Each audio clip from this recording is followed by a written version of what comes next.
present again in the ASEAN Bioethics Conference. I'm grateful to Dr. Maser, to Dr. Zora, and to our friends here.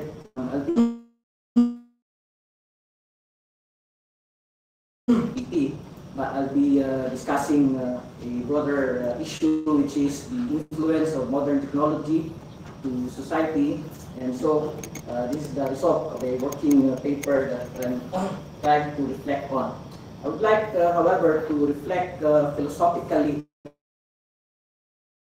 on the view of society. When we talk of human civilization, we are a people who seek not only the problem, however, is that when it comes to the search for the common good, we are conflicted in terms of the values that we need to understand and the values that we actually embrace. As we all know, the West is defined on the basis of individual. When it comes to the East, especially in Philippine society, we are defined by our communal values, our sense of solidarity as a people, influence, history, tradition, and culture. Now, this is crucial because when it comes to technology, when we talk about technology from a Western perspective, so technology is one that's rooted in individuality, so meaning to say it's one that must be useful, it should be something that is efficient, it should make the individual happy. So basically a cell phone is meant for the person so that the same individual will enjoy using it. We wouldn't buy a screenshot of things that you're most people, but basically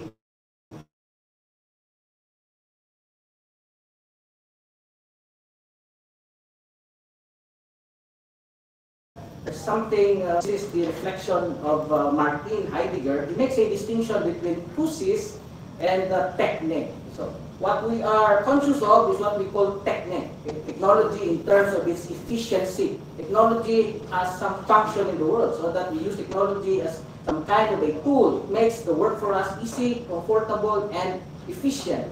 Yet, the essence of technology, according to Martin Heidegger, is not technological. So meaning to say, technology is not just about efficiency.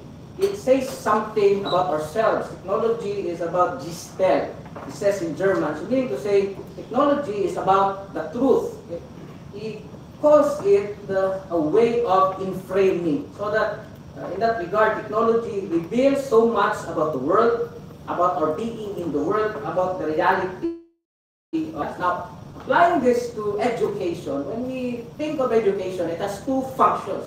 The first has something to do with its critical function. Education should make people, makes such a thing happen less. So, on the other hand, education also has what we call a pragmatic function. It has to be productive. This is what we're doing right now. We're trying to think, write papers, publish papers, and hopefully it makes the world a better place for everyone, not a bitter place, but a better everyone. That is happening, we do not know, but of course, the thing is, there is always the influence of technology, and we talk for a lazy student, but it is also something that is helpful if you are a lazy teacher. So meaning to say, it's invented because it makes our work more efficient, but not necessarily effective. ChatGPT is produced by OpenAI, and OpenAI is partly funded by Microsoft. What does it do? We leave it to the experts explaining what it is. But as far as I know, it answers questions based on what we call prompts. So prompts are like questions that provides answers. So ChatGPT in that sense generates answers for us. But unlike a search engine, it does not only crawl the pages. So it gives responses. But these responses can be mistaken or wrong. This is what they call hallucinations. So for example, most of the time, ChatGPT says yes. When in truth, however, that is not really the case. You just ask your wife. So, a lot of this has something to do with the emergence of what Luciano Floredi, one of the most cited scholars in the world, of course, next to Professor Darrell Macer. So, he says that ICT network meets all walks of human life. So when you look, when you open your Yahoo, and then you try to look for some or play, bombarded with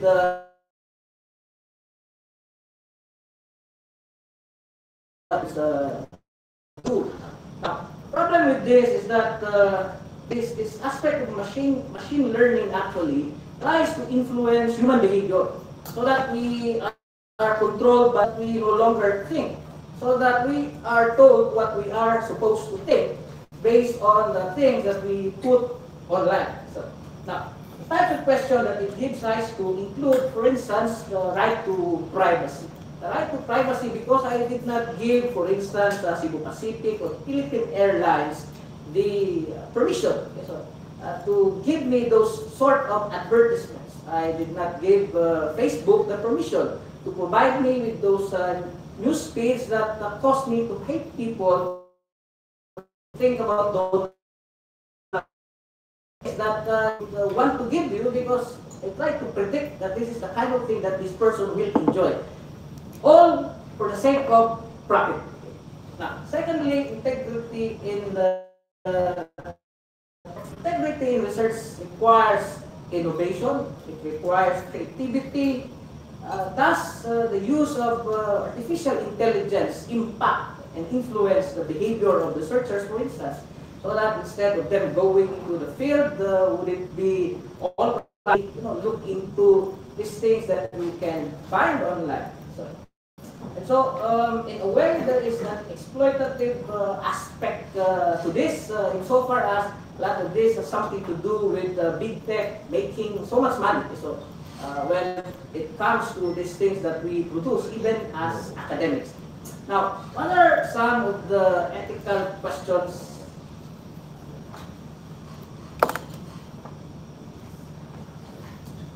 Okay, the first has something to do with relationship culture. First have what we call cultural communities, and these cultural communities are defined by their own way of life. So, and this way of life tell them, for instance, that land is sacred, that they are one with nature. However, that conflicts of technology, aspect of capitalism, something that's produced by a consumerist kind of society. So meaning to say, our cell phone was not really created. Some person A wants to communicate to some person B. It's actually because there is something that is productive in it. And what is that? To be able to produce people effective in the way they relate with each other. So what I'm trying to talk about is that it tries to improve systems inside the factory. And when you do that, you're actually creating productive citizens. The productive citizens make money. And when they make money, it doesn't really mean that that money goes to their families. Big companies use the same money in order, and these politicians will make policies that will control people, so that at the end of the day, we're actually governed by the likes of Elon Musk. So precisely in this type of situation, you have a contest between what you call technological utopia and what you call technological determinism. I agree, there is no problem. AI is something that you cannot prevent. In the same way as Heidegger said, that there's no way of preventing modern technology from the same situation within we need to use planes, because that thing is there. The problem, however, is that how do we address those negative aspects of technology so that it does not erode so the identity of cultures, the way of lives of people. Meaning to say, the conflict between culture and technology has something to do with the intrusion of commerce and capitalism, including Western values, on the lives of people. And to cite an example, there's a beautiful place in the Philippines. I suppose there's some kind of being transformed into a tourist hotspot. They build hotels, and to be able to do that, they have to cut trees, they have to destroy the environment, all for the sake of money. And when the whole environment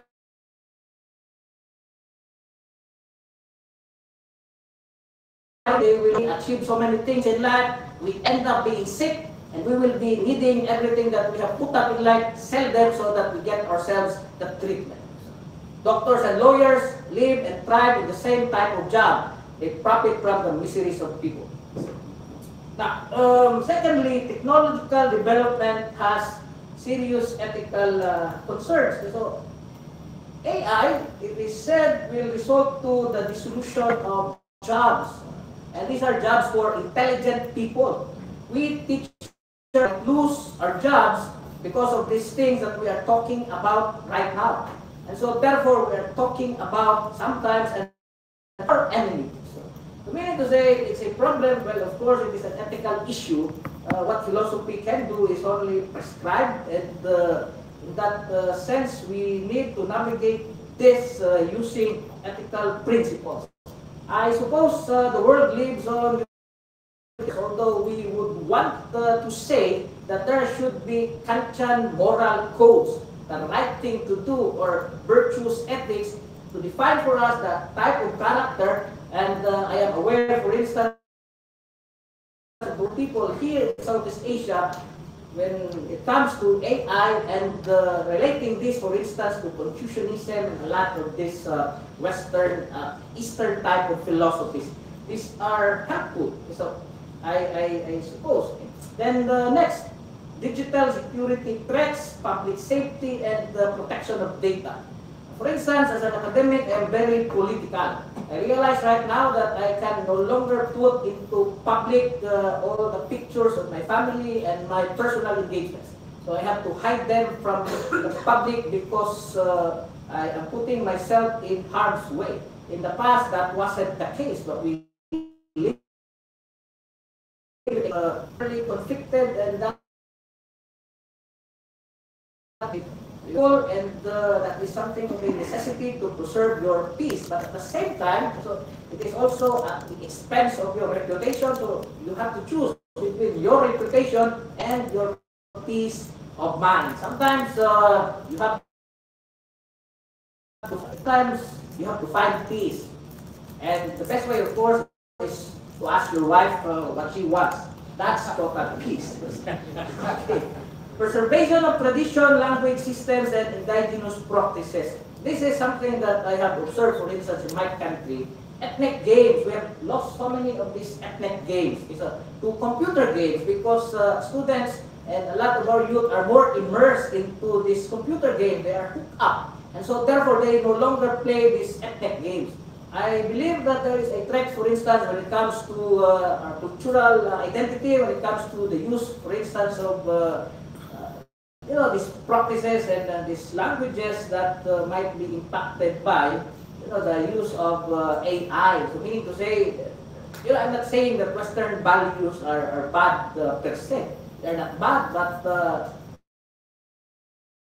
our lives, we cannot actually remove that, those types of norms and practices that define as a people.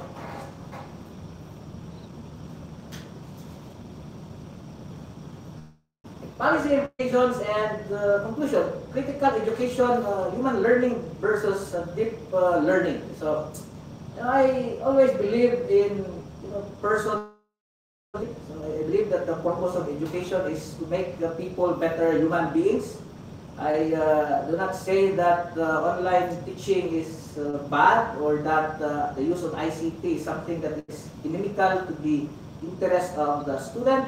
but I actually prefer a more interpersonal approach, because the transference of knowledge is not just the transfer of information, it is actually how you influence people, how you impact them as a role model, and more importantly, how you try to show them what it means to be human and what it means to be just. So, another aspect of fairness and social justice. So, when it comes to fairness, this has something to do not only with resources. So we try to simplify these things, that the gap has something to do with the money that people have, so that poor students who do not have laptops or iPads, we provide them with iPads and laptops, and so it will solve the problem. In reality, it will not, because computer shops, for instance, in the Philippines are ubiquitous, but that did not necessarily mean that our students in the peripheries of society and in the communities are more intelligent. That implies that there's an important aspect of context, discipline, culture, tradition, and history. And most likely it is a result of this gap between this elitist approach to education and that education that has something to care for those who are in the margins of society. And so therefore, the implications of AI has something to do also with the social justice. Expectedly, if you come from an exclusive school in the Philippines, you will be very successful. But if you come from the public schools, it is necessary that you are intelligent. So, not too many children intelligent actually in some private schools, but because of the context, kind of culture and influence that the type of society, tell them that they are at the top of the pie. They are actually predators. They are the next oppressors. So, and that is expected of them because the superstructure system actually supports that kind of hierarchy and that kind of mechanism. The problem, even with the advantages, insofar as the question therefore has nothing to do with that which is merely material, or the efficient aspect of education, has something to do with our consciousness. So, a sense of understanding what it means to be Filipinos and what it means to be a people. Creativity, originality, and innovation in research culture. When we talk of research, first incentive do we get? Do we get published? Okay? So meaning to say the incentive therefore is something that's monetary. The real incentive, of course, has to be spiritual. It's that sense of inspiration. It's to be a real scholar, to be able to become somebody who has a contribution, but rather it is to become a person who can offer these noble ideas, because that's how you change society. That's how the West changed itself. Knowledge is the biggest tool of human civilization. And yet in societies such as the Philippines, it's our ignorance that is our biggest knowledge. And we quarrel a lot because a lot of us are ignorant. And that's precisely our problem. The intelligent ones, intelligent people actually take advantage of the situation in order to perpetuate themselves. And as a result, you have a society that is grossly unjust, and a society that has so much imbalance in terms of not only the distribution of resources, but in terms of the recognition of people. I asked one indigenous kid, for instance, when we did this field study, and this is what she expressed. She said that her classmate thinks of her as ignorant and illiterate, and all because she comes from an ethnic tribe. It does not belong to the mainstream, and that precisely. Meaning today there is bias, discrimination, and prejudice against these people, and this results to the erosion of values and a loss of suggestion. In that sense, that these policies on AI in universities and even in local government units, and advise our local government when it comes to AI in education. The right thing to do is to consider the culture and not just the aspect of efficiency and productivity, because the question of artificial intelligence should not be limited to the economics of it. It has to be holistic. It must include, in that sense, a people's understanding of themselves. And this leads us to the last policy implication, and has something to do with the work of my good friend Roger Bayod and our other dear friend John Wood. The paradigmatic shift in technology, which you know, a Canadian philosopher was a student of something that comes to mobility from one place to another is actually oppressive. The carless were thinking is someone who is inconvenienced. Inconvenience is someone who is poor, is someone who lacks the resources. So there is a second aspect to technology, which he calls secondary instrumentation. It has something to do with the essence of technology, the essence of transportation, which is actually mobility. So instead of a car, why not build train systems, subways, and bus systems? In that way, with a more public means of transportation, the use of roads, and it is more democratic compared to the use of cars. So this precisely is what technology is all about, and when it comes to AI, you need to understand how AI makes that shift from the focus on individual achievement to a more democratic way of life. How will AI help indigenous communities actualize their potentials in a world that is vastly changing, so that it's not only that they are left behind, so that they will be able to participate in the broader scheme of society, politically, socially, economically, and culturally. So in conclusion, the integration of digital tools into cultural knowledge preservation is something that is important. I suppose that is our job, but the ones who are making the decisions are our politicians. Thank you, and thank you, Thank you. What's the meaning of human learning versus deep learning? Well, Isn't human learning deep learning? I think so, Darrell. So, but by human learning here, I believe that it has something to do with the more interpersonal aspect, which involves the emotions, because computers, as David Chalmers said, do not have feelings. And in that sense, that probably is the difference when it comes to deep learning and human learning balance. Why doesn't my computer have feelings? Well, according to him, when it thinks from a national point of view, it has no emotions. Doesn't think that, if a drone hits the target, the drone doesn't really know if the person will be hurt or not. It will only hit that insofar as it is programmed to hit the same target.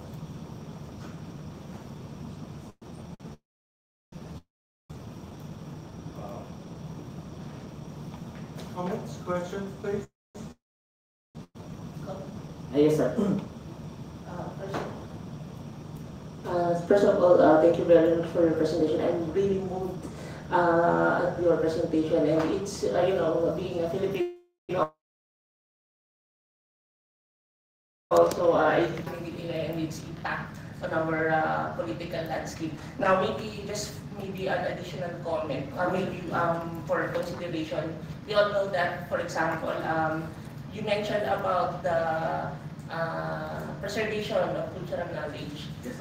Maybe there's another thing that we have to be aware of, and this is maybe I'm sure you're familiar with this. There is somewhat a move that's happening around, especially in social media, historical revisionism. Yeah, so I am hoping that we could also do something about it, because we all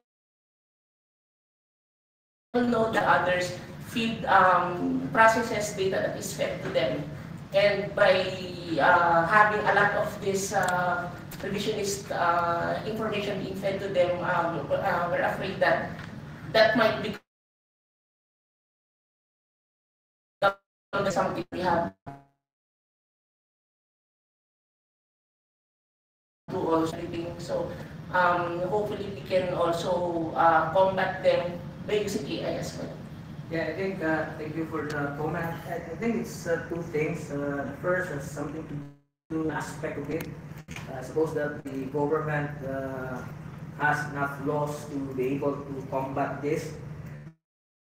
There's also the other aspect to it, which is cultural, and has something to do with our political culture.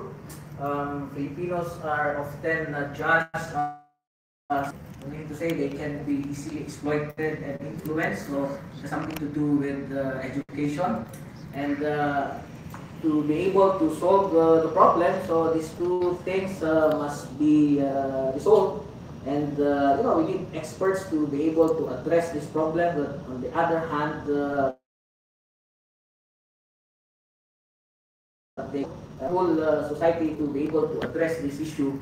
And it's a big problem. It's a generational problem. It's something that puts at an advantage in society. But I don't know. I have not much hope in the Philippines. But I hope to die in my country. That's all I can say. Thank you. So thank you very much, Ryan, Thank you, for the Darren. presentation.